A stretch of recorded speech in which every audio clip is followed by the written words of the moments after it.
สบายดีก้อยสิจารัดยินทะได้รู้จักก้อยเป็นกุลานักเขียนก้อยสกอ่านเป็นขอบใจ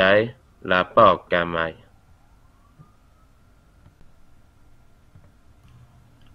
ก้อยว่าน้อยภาษาลาวภาษาเกราบัสภาษาอาหรับภาษาฟิจิฮินดีภาษาอังกฤษภาษาตงกาภาษาปาลาว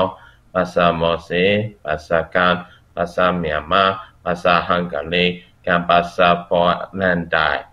ก้อยว่าที่ภาษาไอร์แลนด์ภาษาคอนวอลภาษากินไลน์ภาษานีภาษายิดดิชภาษาฟินแลนด์ภาษาเบรตงภาษาฝรั่งภาษาสวีเดนภาษานอร์เวย์ภาษาเดนมาร์กภาษาสเปนกับภาษาเยอรมันได้ก้อยขอบใจตานิกเดนงสดเตดู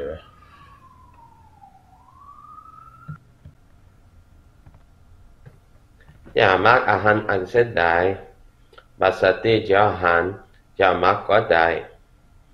จะมีความรู้สึกเหนียวได้ต่อภาษาที่จะเรียนผู้นี้อยากส่งพี่คนจะอยู่ใส่อยากมักอักษรได้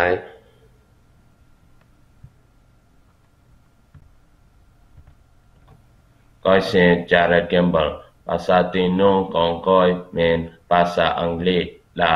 ภาษาที่สองของก้อยเป็นภาษายิดดิชที่ป้าออกมาเป็นสากตานุนานีภาษากินไลน์อยู่ประเทศของเราของพวกเขาคำที่ป้าออกมาเป็นภาษาลามภาษาอังกฤษ shark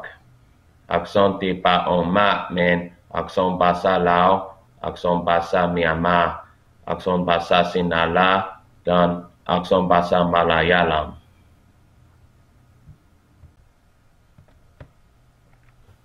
Banyak antara memang kongkoi, lawan tu koi son lain bahasa, lawan tu naton lain koi pai kijakam soalan kong yo. Antara konson potian bahasa Anggris bahasa, tenhiang kongkoi tong oleh potian lau mini. Lawan tu koi hentam bahasa kongkoi thì coi ao bê sông đi qua. Chả trái coi xài YouTube càng ăn clip biểu hiện. Tại con tông bạc bọn coi lên video game. Lại hoàn á thì coi hết việc lại. Coi xong hello hồ con đi ăn lại hoàn á thì. Coi ba chỉ kịch cha cầm lại New York biểu hiện bà sa con coi anh em Language Exchange NYC. Nawanati, son bahasa Yiddish, bahasa Finland, bahasa Sweden, dan bahasa Anggris. Website saya gọi ma biểu hiện bahasa Lao men seaside neu seaside.neu.edu. Website này kan son tanah gặp siang bahasa Lao di con Lao ao. Coi wang kanton tanah anyi yo angke la coi sa angke tok mơ coi sa memorize ko kan YouTube ni film bahasa Lao ka coi piana nai coi supem leo Johan Nansu yo ma vita nyalai Colombia ani pem bahasa asli tau ai nuk siang tai pem bahasa Myanmar bahasa Thai bahasa Lao bahasa Kampucheaกับภาษาเวียดนามก็ยมแม่วงไข่เขียวอยู่บรุกลินกราวน์ไฮท์ก็ไล่ที่ยูปีมาเตก็แคริบเบียนนกตัวยักษ์จาเมกาทรินิดาดเอติกับเกรเนดาก็จะเนียมปัตวาจาเมกากับกาเลโอเฮติกับภาษากาเลโออุนมีสมสยุกอาซิดAbad Lubavitch Kogan. Còn yêu sum so you wow bahasa Anggris, bahasa Nim, bahasa Falang,กับภาษา Yiddish ลังเตียยมยองใครเขียนกับมีอ่านกาเลม sweet expressions มีกาเลมปากเตียดที่แมนยัดลายอันที่หันเอาอันบังกลาเทมีกูการ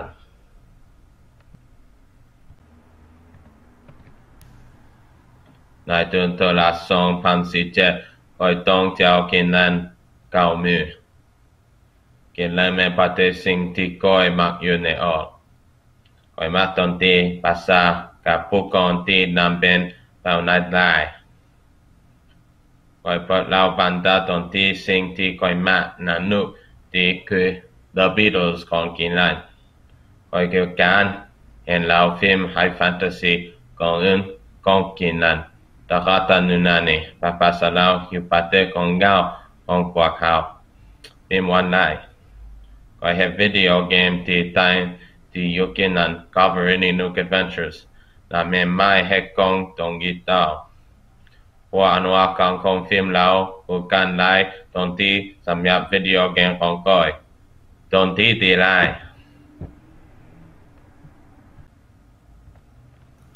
ตอนนั้นมาแล้วส่งสปีชีส์ของมนุษย์กับปีบริษัทมีหนึ่งสองกรรมให้เราฟังพวกเขาหลังจากสองกรรมโดนมนุษย์สั่งแล้วพวกเขาก็ตัวแล้วปีบริษัทแต่ที่นำสัญญาสัตว์ตอนนั้นว่าคนที่เป็นคนพวกเขาคน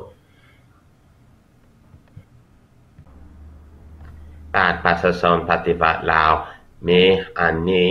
จุดประสงค์ช่วยสวาผู้การงานกับนักศึกษานำเอาประเทศสรุปบทจากสถานะภาพของประเทศโดยพัฒนาในปี2020สังประเทศสามารถทุกคนสนใจยกส่งความสามารถนำไป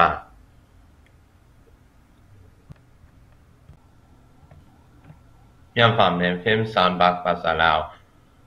บริษัทละยงคมหมายคนลาวละไปมองไงเราสนใจการเราผู้ใดยอมว่าเราปลอดภัยมหาวิทยาลัยหลายแล้วจบสาวหลาย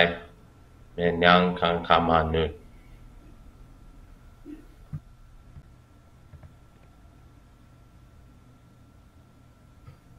สำหรับสับสิบchallenge เดียวตานว่าคอยเสียงภาษากินละคอยว่าดีแต่ว่าคอยอยากว่าดีกว่า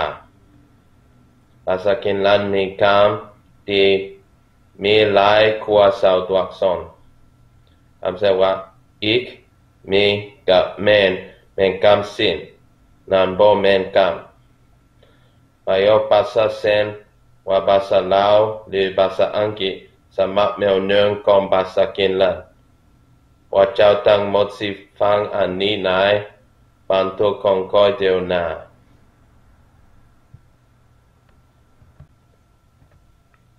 ก็มี3.2ของวิดีโอของคอยอยู่ YouTube ที่ภาษาลาวเลยใส่อังกฤษทุกมือและไว้ล่าสุดของภาษาลาวอยู่อังกฤษก่อนมือที่30ก็มีข้อเดียบสำหรับปันตุกก้อยเมนตาโลเมนนาจดจ่อและจะเมนนาเบลอันนั้นที่เมนซับก็เลยเปียบก็คิดว่าแล้วก็เมนที่ใจเพราะว่าก็มีอันนี้ก็อยู่นักก็นิวยอร์ก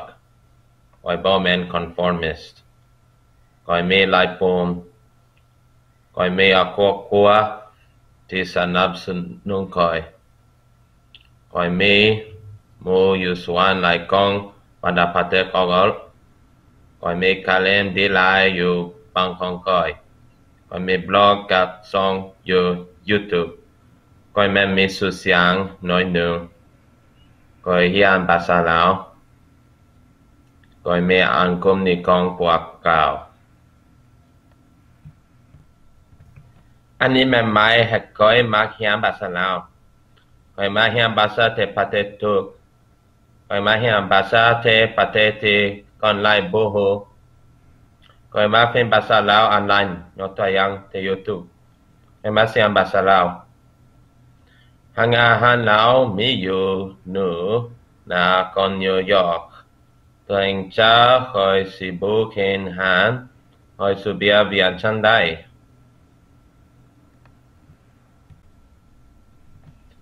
Coi si pa ki aka basa lao doi sapon kang ni. Ang khao chay o vatanatua lao mendi lai leo doing tonan. Coi hen dai leo khi pid pak basa son pativat lao. Coi hen dai leo pawad sad sok sao patet ni ka kuam sia hai chat. Basa lao lai qua basa un con khong coi Pian pen khoi leo, khoi pen ti cua, con di ao ni. Patet ni ti tuk to la man leo lai, la tu to la man dia ni. O si bo nyom pai po wa khoi mu mi, satanti kong lo, patet lao satanti ti tong pim pua. Po mi kon nai si yang basa ki basa lao, dan nan ta koi si bu hian, phải si hian. Naปัจจัยคอยผมมีปัญหาหลายแห่งจงใจคอยมาภาษาลาวคอยมาเป็นต่างคอยมาเฮ็ดอันต่างเพราะฉะนั้นของเก่ารอบคอยมีปัญหาเฮียภาษาที่นิยมแต่อันนี้สิเป็นของคอยมาหลายอันนี้แต่คอยมา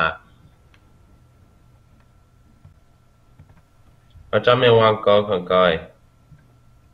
สิจะตอนนั้น memorize ใน desktop ปล่อยให้ภาษาลาวไปว่าเจก็ไม่ไหนต้องคอยใส่หินน้ำไว้จะให้ let's play video ผมมีนี่ละมูอุ่นแต่พอว่าคอยมีวันก่อกับกองภาษาเจคอยเก็บไว้คอยพูดได้คอยมีปัญหาอยู่เลยโลเกม recorder เปลี่ยนเห็นวิดีโอจะสว่าคอยได้บอล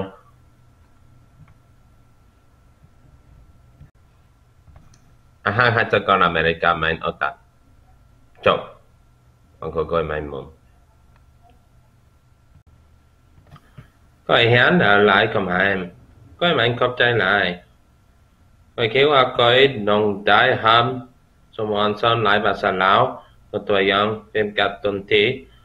coi qua lần sau cả tuần tí và xà láo thế coi bao số cả đây thực xong ngon cuối trả lời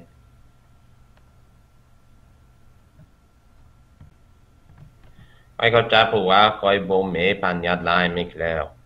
coi có trái phụ quá coi mẹ ở cả biểu hiện lại bà xa là hẹn lại bà tên coi có trái phụ quá in New York coi trôi con thi vào lại bà xa này coi có trái phụ quá coi con bốp cũng đi leo coi có trái phụ quá mi bà xa lão gặp bà xa đi quay vào đài apa zon nhỏ cõi cái quả bộ bên nhon này nhon apa zon nhỏ sanong cõi đồ quan sa mã ba sa cõi quay vào vừa cáo hết sinh vừa căn đài ở soi là vừa cáo quá ta son sa mã hết yang tại bộ me limiting beliefs ok hành leo cả coi con coi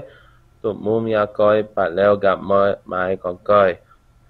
ya coi gặp má chắc bị tan lái là chắc pate sewa pate Yaraman pate Israel pate Sweden gặp pate Poland coi kỹ là hành leo gặp con coi một sản năng coi vào các bó mà coi lúa loài han sinh thì coi mà mẹ léo nó tuổi han Mexico pizza là tupapet pasta các cái tên lão có sự sinh không xoài la vàng bát nhiều là xoài la vàng có coi ta vừa đăng năm vào cái tên lão có bớt phải sự kiểu nền internet coi sự sinh công biểu đồng tiểu đồng tuổi yang bông bát sa còn coi đồng liao nhiều Myanmar coi hấp liao bông bát sa Myanmar thì kiam bát sa Yalaman ta có nông ti wet wiak gặp coi ต้องการก้อยซีเลนวิดีโอเกมก้อยซิสุไอ้ประมัก Black Friday ลูกันบริปกอเมริกาก้อยมันอยู่ก็บสสาเหลิมวันคริสต์มาสในชีวิตของก้อยสาเหลิมแล้ววันกัวก้อยกับวันคดของกัวของก้อยมีฮานุกาคือกันให้ของขวัญสวยแล้วก้อยมีก้อยเฮ็ดดีไลน์นกตัวอย่างตัดบล็อกโพสต์หรือวิดีโอของก้อยหับแล้วจวน1 views ของขวัญก้อยน่าจดจ่อที่สุดที่ก้อยหับแล้วมันเร็วโปเกมอนเรดเมื่อก้อยมัน10 ปีแล้วของขวัญนั้นของก้อยที่มันแล้วจดจ่อรวมมีอันบาลอนตันทีและเซนตุนานุก Nintendo 3DS ก้อยบุมเปลภาษาอังกฤษที่ภาษาต่างประเทศกันเท่าก้อยกับ Age of Empires Collector's Edition เข้าใจกับคำนี้ก้อยเห็นแล้วหลายคำและก้อยว่าได้ว่าก้อยภาษาลาวได้ก้อยพูดได้ว่าฉะนั้นในเดือนตุลามันสู้ไอ้ก้อยเพราะว่าหลายบ้านก็ซ้ำมีแต่เห็นมาบ่ได้ก็ตอนนั้นเขียนเล็กดีกว่ากับเดือนละวันแต่ก้อยใช้ภาษาลาวได้ดีกว่าก็ใจกับคนนี้ก้อยเป็นเจ้าเดียวนี้ก็โดดนี่มันคนนั้นนอที่ก้อยบอกนักเรียนก้อยตัวเดียวให้ยังน้อยนึงยังกุมารปิดจะมีภาษาสอนที่ตัวใจเจ้าก็สนใจจะว่าภาษาความฝันได้ก้อยขังเสียงเหล่าโมเมนต์ที่สุดแล้วก้อยคิดว่าก้อยต้องฟังตัวละปากเพียงพอละฟิล์มภาษาลาวอยู่สวยว่าเขากลายเป็นมีเดียในชีวิตของพวกเขาว่าเขาเคยตอบส่งเกี่ยวกับที่พวกเขาอ่านและฟังอยู่ตัวละแบบถ้าตัวอักษรหลายภาษาไหนพวกเขาก็เป็นภาษาสองให้อ่านนั่งคุยกันเป็นไปกันก้อยผู้เรียนภาษาลาวไม่ต้องเบิ่งฟิล์มหลายภาษาลาวก้อยสิสุดท้ายใช้อังกฤษ memorize ผู้เรียนก่อนไม่ต้องสอบหากลุ่มลาวและกลุ่มอาเซียนเฉียงใต้อยู่นิวยอร์กเจ้าฮู้บ่อยู่ไสต้นทันนัว